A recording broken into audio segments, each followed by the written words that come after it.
I'm Captain Hoff, CEO of Founderspace, the leading global startup accelerator. I'm also author of the award-winning books, Make Elephants Fly, Surviving a Startup, and The 5 Forces. A lot of people think the metaverse, because Facebook changed its name to Meta, is a whole new thing. But let me tell you, I've been around a while. I've seen the metaverse come and go and take many different forms. In fact, the original metaverse, virtual reality, dates all the way back to 1962 when Morton Hellig invented the Sensorama. And it was a machine that you could, like a virtual reality device, that you would look into and it would give you the sensation of actually living a movie. That was his goal. They would actually have a fan that would blow wind on your face when you rode a bicycle in this virtual reality machine. 20 years later, Jaron Lanier, he founded JPL, which was the first really commercialized virtual reality headsets. Those did not succeed, but 20 years later, we got Second Life, a whole nother virtual world, which is very similar to the virtual worlds we see today. And in 2009, Second Life was so big that it had over $500 million economy, people buying and selling virtual goods. So everything you hear about today in the Web 3.0 world, this has been done. It's been done before. It's not brand new. The big change is that Web 3.0 takes it and moves it onto the blockchain, makes it decentralized.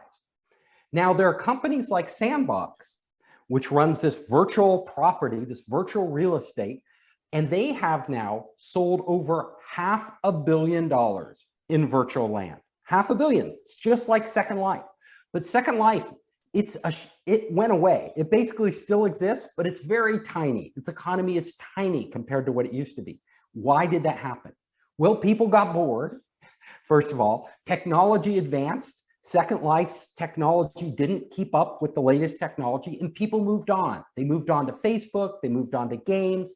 Right now, we're seeing startups like Sandbox and Decentraland selling lots of virtual land and virtual goods. There's also NFTs.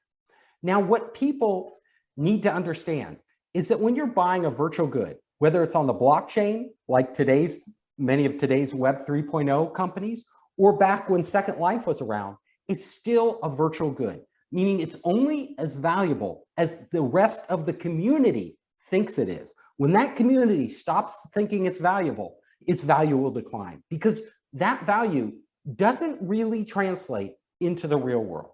Now, the reason we've seen these land prices, these virtual land prices on the blockchains and NFTs shoot up so incredibly high is not because they are inherently so valuable, but simply because people are speculating. They are gambling. They are gambling on the land. They're hoping that somebody else pays more than they pay. And I will tell you, this whole space is rife with gambling.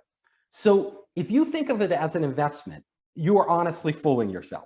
These are not long-term investments. These are short-term speculative moves that will go up and down dramatically. A lot of people will make a lot of money, but an equal number of people will lose a lot of money. It's called the greater fool theory. If there's a greater fool out there who wants to buy your virtual land as an NFT or virtual artwork and pay more than you paid, well, then you can make money. But if you don't know when to sell, hold on to your money. There are other investments that are probably better long-term investments. Now, the metaverse as a whole will continue to evolve. I'm a believer in the metaverse. In fact, Meta, which is Facebook, Microsoft, Alibaba, Sony, just signed the Metaverse Standards Forum. That is a forum where these big companies, these big tech companies, hope to create interoperability between different virtual worlds. Basically have open virtual worlds where you could take virtual goods, or if they're on the blockchain, these virtual items on the blockchain like NFTs, and move them between different platforms. That sounds great. That's been the holy grail for years. For years, people have wanted to do this. But let me tell you, it probably won't happen, because how these companies make money is not by allowing you to move assets from one virtual space to another. They make money by locking you in. It's called the network effect. It's why Facebook is so valuable. It's why Google's so valuable. It's why Amazon's so valuable. They build these walled gardens where you have to, the leader in the space always wants to keep you locked in. So they can talk about a metaverse standards forum and how it's all going to be open. But as soon as one platform becomes dominant, they're not going to want people to move all their goods to lesser platforms that can compete with them. It's just business. Keep an eye on this. The other big problem with these virtual spaces is that their economies aren't sustainable. So there's a lot of them, like Axie's Infinities, which are play to earn games.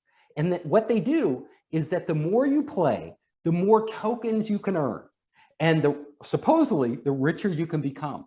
Well, this works as long as there's more people joining and more new money coming in than money going out. If the money going out starts to become greater than the money coming in, you have inflation, because these tokens become worth less and less and less. Axie's Infinity, the largest one of these play-to-earn Web 3.0 games, is suffering from extreme inflation. Many of these play-to-earn games have very short lifespans. They'll just put out a bunch of tokens, sell a bunch of goods, make a bunch of promises, and then they go away. Be careful with your investment. That is my advice to you. Thank you very much. I hope you enjoyed the show. If you liked it, hit the subscribe button and share it with your friends. You can help us create more great content by subscribing and sharing.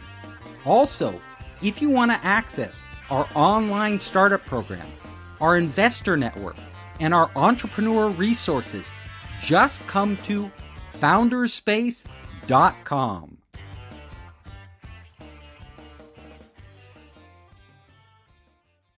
Hey everybody, I'm Paul Fagan. And I'm Paul Becker. We're the hosts of the Financial Dads Podcast. It's for anyone who wants to become wiser at managing their family's finances. We're not experts, we're just dads. We share our successes, failures, and experiences with money. Download the Financial Dads Podcast on iTunes, Google, or wherever you get your podcasts. And check us out on Facebook. Just go to financialdads.com. Because managing your money can be stressful. But that's why the Financial Dads are here to help.